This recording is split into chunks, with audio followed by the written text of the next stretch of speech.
kelas 2 Rabiul Awal. Bagaimana kabarnya hari ini? Semuanya yang ada di rumah sehat? Sehat, amin. Semoga yang Ibu Asti harap semuanya yang ada di rumah, anak-anak Ibu Guru sehat ya.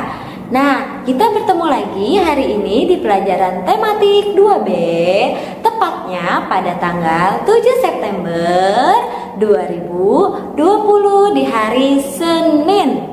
Nah, tadi hari Sabtu dan Minggu kan weekend. Siapa yang hari weekendnya tadi jalan-jalan? Apa di rumah terus? Karena sudah weekend, pasti hari ini belajarnya lebih semangat ya. Oke? Nah, coba karena kita mau belajar tematik hari ini, kita baca doa terlebih dahulu ya anak-anak. Berdoa bersama-sama.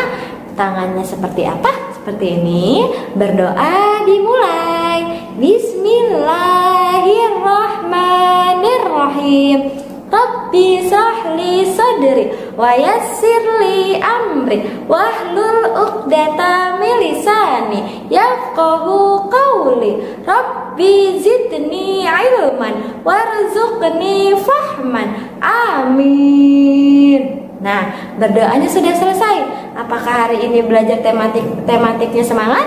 Tepuk semangat bareng-bareng dulu yuk. Tepuk semangat. Semangat. Nah, sudah semangat kan? Nah, karena kita hari ini sudah siap untuk belajar tematik 2B-nya, sudah diambil bukunya, tonton videonya sampai selesai. Tidak ada yang boleh ngantuk jalan-jalan, apalagi sambil bermain nonton videonya. Simak ya dengan baik-baik anak-anak Ibu Guru yang ada di rumah. Baiklah anak-anak, hari ini kita akan mempelajari materi pada halaman 31 subtema 2 bermain di rumah teman. Nah, selanjutnya kita akan membahas di halaman 35 ya. Pada halaman 35 di sini terdapat dua gambar, yaitu gambar bunga di atas pot dan kue di atas piring. Apa maksud dari kedua gambar tersebut? Nah, sebelumnya Ibu akan bertanya terlebih dahulu. Kalian masih ingat cara penjumlahan secara berulang pada bilangan yang sama, bukan? Nah, kali ini kita akan membahas yang berkaitan tentang penjumlahan secara berulang bilangan yang sama. Tapi sebelumnya Ibu Guru akan sedikit cerita pada kaitannya dengan bunga di atas pot tersebut. Nih, seperti ini ya. Ketika bermain di rumah Mary, Deli melihat ada 5 pot bunga di halaman rumah Mary. Di setiap pot ada 4 bunga. Deli ingin tahu berapa jumlah seluruh bunga dalam pot tersebut. Nah, apakah anak-anak Ibu Guru yang ada di rumah bisa membantu Deli? Bagaimana cara penjumlahannya? Nah, cara penjumlahannya kita jumlah keseluruhan bunga yang ada di atas pot tersebut. Nah, kita tulis. Tadi kan satu pot itu kan terdiri dari 4 bunga. Berarti 4 ditambah 4 ditambah 4 ditambah 4 ditambah 4. Nah, seperti ini ya cara penulisannya. Jadi angka yang berulang adalah angka 4-nya, terdiri dari 5 kali berulang. Bagaimana cara penghitungannya? Cara penghitungannya yaitu 4 ditambah 4 sama dengan 8. Kemudian 8 ditambah 4 sama dengan 12. 12 ditambah 4 sama dengan 16. 16 ditambah 4 lagi sama dengan 20. Nah, seperti itu cara menghitungnya. Jadi, sama dengan 5 dikali 4, hasilnya yaitu 20.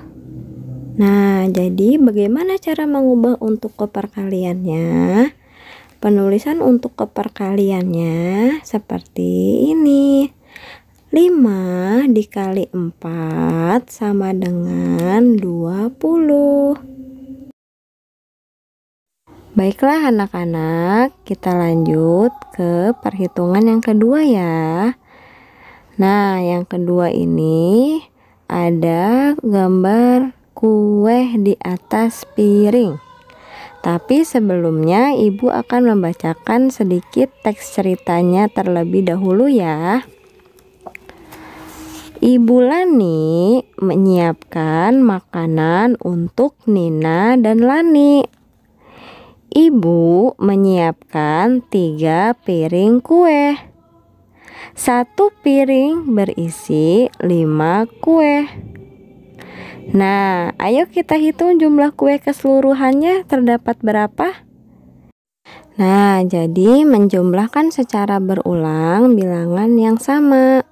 Sama caranya seperti menghitung 5 pot bunga tadi.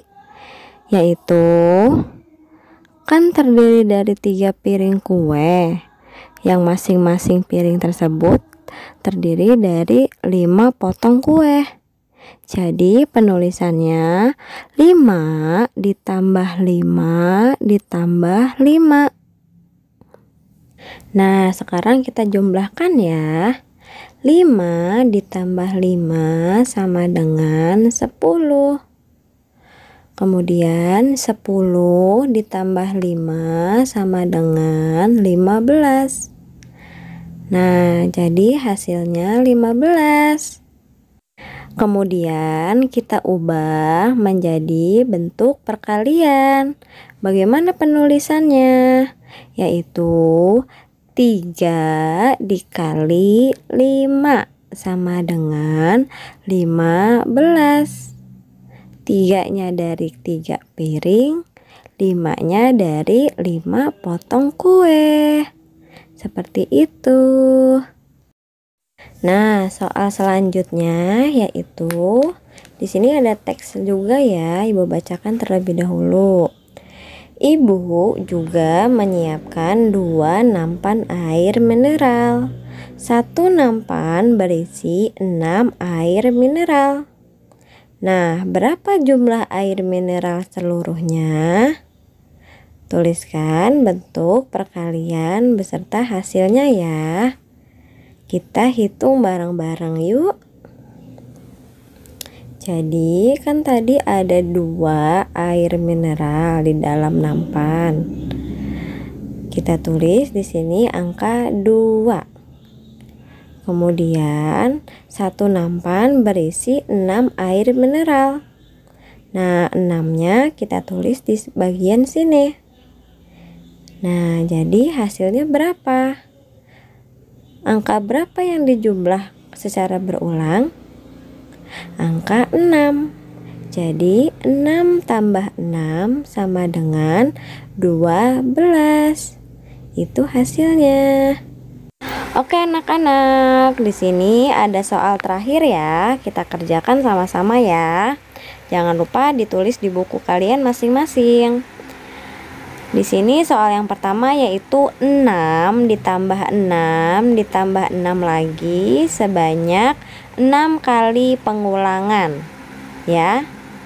Kemudian kita tulis di sini angka 6. Kenapa bisa angka 6 yang ditulis? Karena yang dijumlahkan sebanyak 6 kali. Nah, kemudian ditulis lagi di sini angka 6 lagi. Kenapa bisa ditulis angka 6 lagi?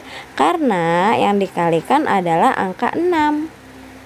Jadi 6 dikali 6 sama dengan 36. Seperti itu ya nak. Kemudian soal yang kedua. Ada angka 9. 9 ditambah 9 ditambah 9 ditambah 9. 9-nya berapa kali pengulangan? 4 kali pengulangan. Nah, karena 4 kali berarti ditulis di sini angka 4. Dikalikan berapa? Apa yang dikalikan? Angka berapa? Yaitu angka 9. Jadi 4 dikali 9 sama dengan 36. Nah, jadi hasilnya sama. 6 dikali 6 36. 4 dikali 9 sama dengan 36. Begitu, paham? Oke anak-anak, kita lanjut menghitung ya. Coba anak-anak ibu guru yang ada di rumah yang masih nyimak videonya, buka halaman 43 ya di buku paketnya. Di situ ada gambar sebuah gelas di atas nampan.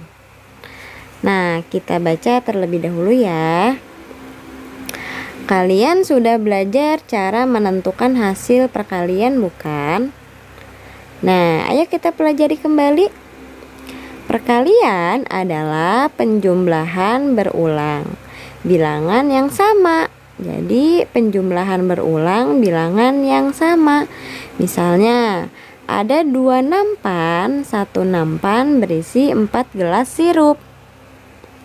Nah, jadi cara penjumlahannya yaitu dalam bentuk perkalian terlebih dahulu ya, yaitu 2 dikali 4 sama dengan penjumlahannya, penulisannya yaitu 4 ditambah 4 sama dengan 8.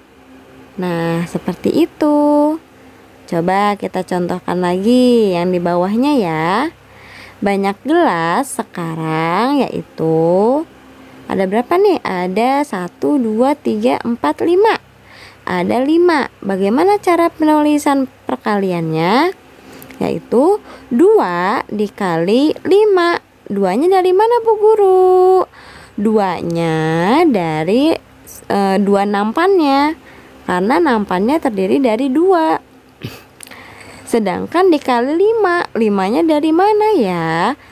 5-nya dari gelasnya yang dalam satu nampan ada 5 gelas. Nah, jadi penulisan penjumlahannya seperti ini. 5 ditambah 5 sama dengan 10. Begitu anak-anak ibu guru. Nah, beginilah cara menghitung dari perkalian kemudian ke penjumlahan. Kalau yang tadi itu dari penjumlahan kemudian kita ubah menjadi perkalian. Semoga anak-anak ibu guru yang ada di rumah pada paham ya. Amin.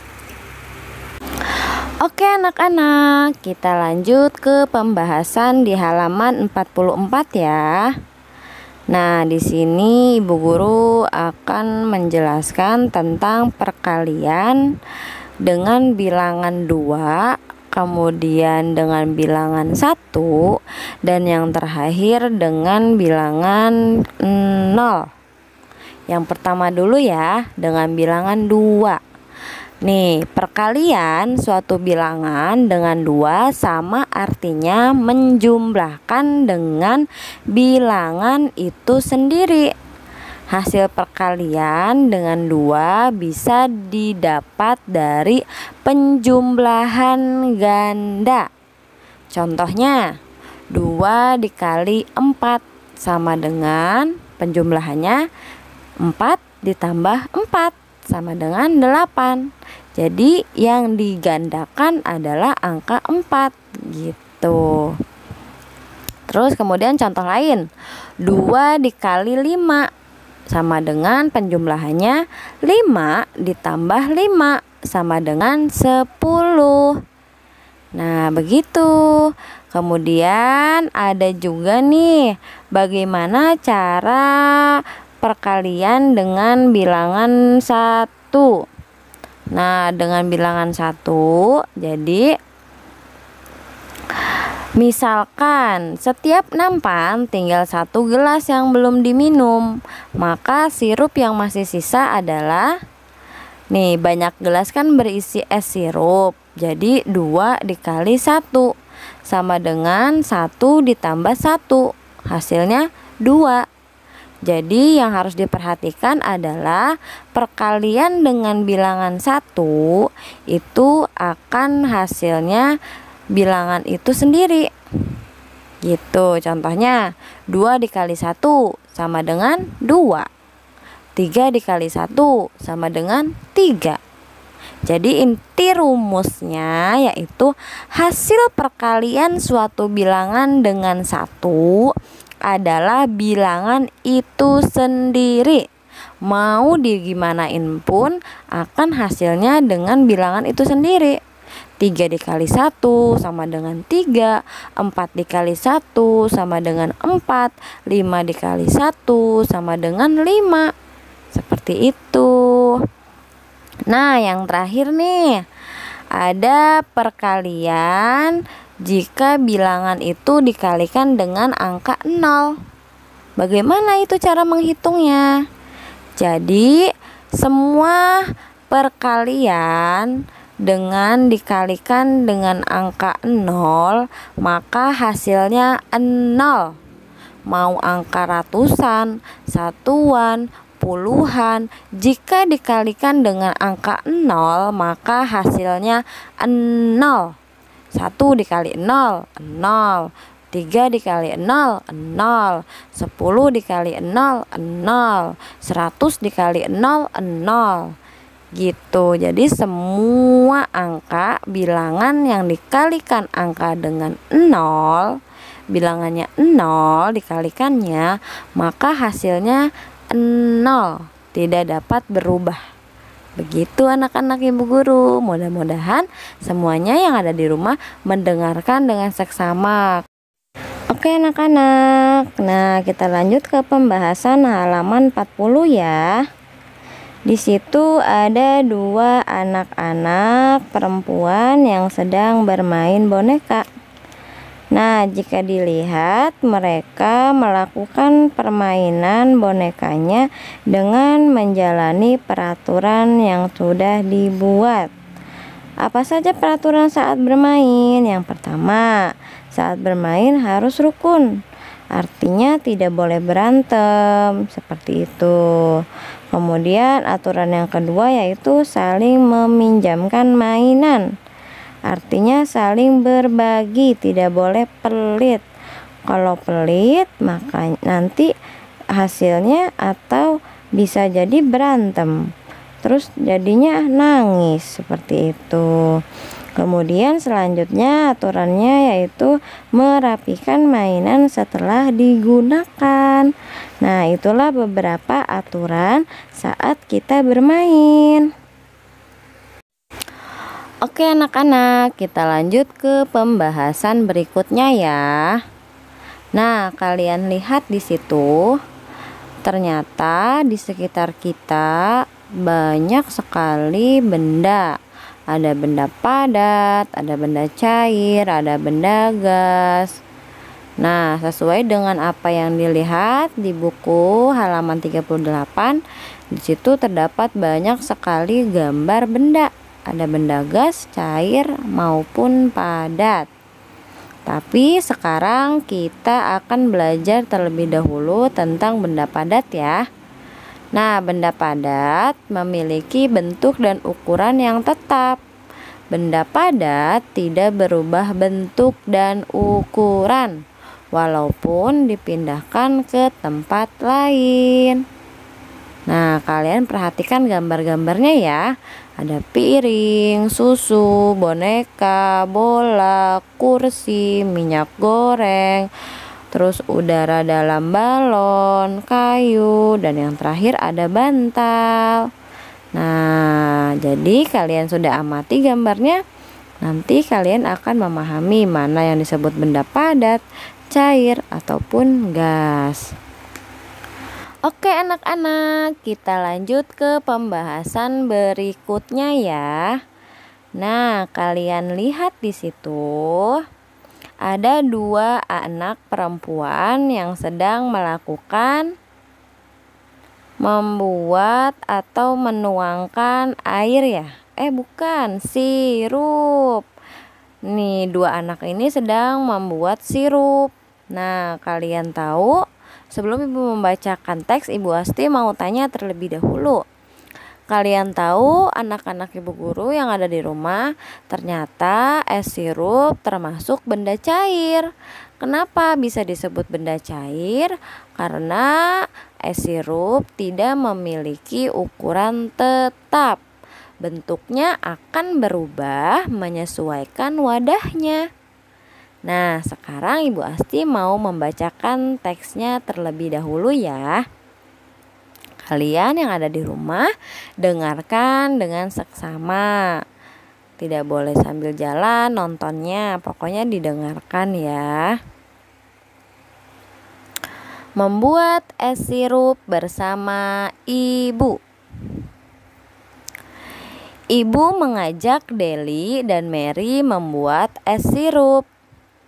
Cara membuat es sirup tidak selalu sulit. Deli dan Mary pun semangat membantu ibu. Ibu menuangkan sirup ke dalam teko. Kemudian air dituangkan ke dalam teko. Setelah itu, Deli memasukkan es batu ke dalam teko.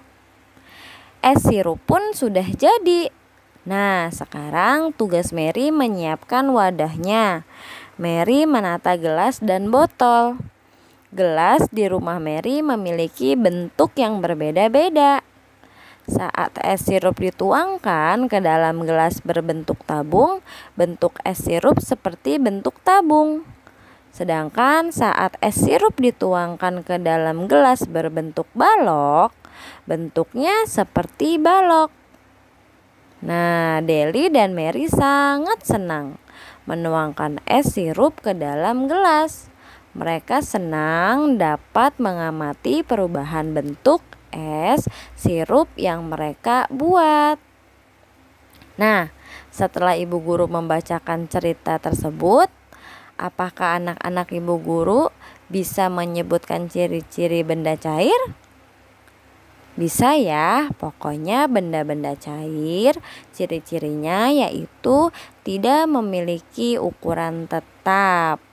Terus berubah menyesuaikan wadah bentuknya. Nah, seperti itu. Nah, oke anak-anak, di sini Ibu Asti akan mempraktikkan hasil teks cerita yang telah Ibu Asti bacakan tadi sebelumnya di halaman 42, yaitu tentang Mary dan Deli sedang membuat sirup. Nah, di sini ada 3 benda yang ada di depan Ibu guru. Di sini akan menjadi bahan percobaan praktik kali ini. Yang pertama ada botol plastik yang berisi sirup yang berwarna hijau. Kemudian di dalamnya ada sirupnya ya, warna hijau ini. Kemudian yang kedua ada botol plastik yang bentuknya seperti balok. Kemudian yang ketiga ada juga benda wadah yang berbentuk tabung. Nah, di sini Bu Asti akan mempraktikkan bahwasannya bentuk wujud yang sifatnya cair seperti air, sirup, susu, dan lain sebagainya, masih banyak lagi. Jika kita simpan di atas permukaan wadah yang berbentuk seperti balok, botol, mangkuk, dan lain sebagainya akan mengikuti wadah itu sendiri. Nah, di sini Bu Asti mau praktik ya. Ini kan tadi kan Ibu guru bilang sudah di dalam botol plastik ini ada sirupnya kan. Sirup itu adalah bentuk wujud yang sifatnya cair. Nah, Ibu tuangkan ke dalam botol plastik yang berbentuk balok akan menyerupai bentuknya atau tidak.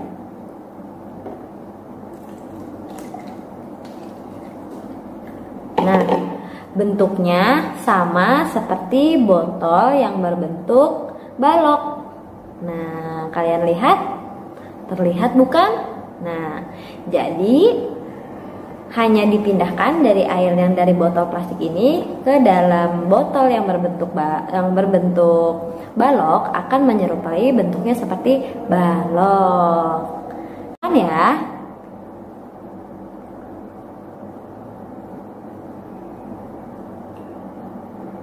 Nah, jika ibu tuangkan, maka benda wujud yang sifatnya cair, yaitu sirup, akan mengikuti bentuknya menyerupai wadahnya. Jadi karena wadahnya berbentuk tabung, maka airnya pun akan mengikuti atau sirupnya pun akan mengikuti sesuai wadahnya, yaitu seperti tabung. Itulah praktik hari ini. Jadi kesimpulannya, setiap benda yang sifatnya cair, jika kita simpan di atas permukaan atau wadah yang berbentuknya berbeda-beda, maka air tersebut akan mengikuti bentuknya seperti wadahnya. Begitu, apakah kalian paham? Terima kasih. Oke anak-anak, untuk tugasnya kerjakan halaman 39 di bagian pengisian tabel. Di situ ada nama benda, kemudian ada wujud benda, jenisnya padat atau tidak padat. Nah, ngelihat nama benda-bendanya dilihat di halaman 38. Ada 9 gambar di situ yang menunjukkan benda. Ada padat, gas, dan cair. Kerjakan di buku tulis ya. Nah, untuk tugas yang kedua dilihat di halaman 45 ya nak. Tapi yang diisi hanya bagian 2 saja. Oke? Alhamdulillahirabbil alamin. Masya Allah. Yang tadi nonton videonya sampai selesai siapa? Nah, yang tadi nonton videonya sampai selesai, itu tandanya dia anak cerdas, anak pinter, anak soleh, anak solehah, anak cantik, anak ganteng. Siapa tadi yang mau dibilang anak cerdas, anak ganteng? Itu berarti yang tadi nonton videonya sampai selesai. Nah, tadi Bu Guru juga sudah kasih tugas dan evaluasinya. Nanti anak-anak Ibu Guru yang ada di rumah kerjakan ya. Setelah selesai dikerjakannya, kemudian dikirim ke WhatsApp Ibu Asti. Dan jangan lupa diberi nama, biar Ibu Asti tahu siapa saja yang sudah mengerjakan dan sudah mengirim. Oke? Terima kasih hari ini. Sampai jumpa nanti hari berikutnya. Kalian yang ada di rumah pokoknya tetap semangat, tetap sehat-sehat aja di rumah. Tidak boleh terlalu sering main, tidak boleh terlalu sering main handphone juga ya nak. Pokoknya nonton handphonenya hanya untuk pembelajaran saja. Terima kasih untuk hari ini. Kurang dan lebihnya Ibu Asti mohon maaf. Akhirul kalam. Assalamualaikum warahmatullahi wabarakatuh. Dadah.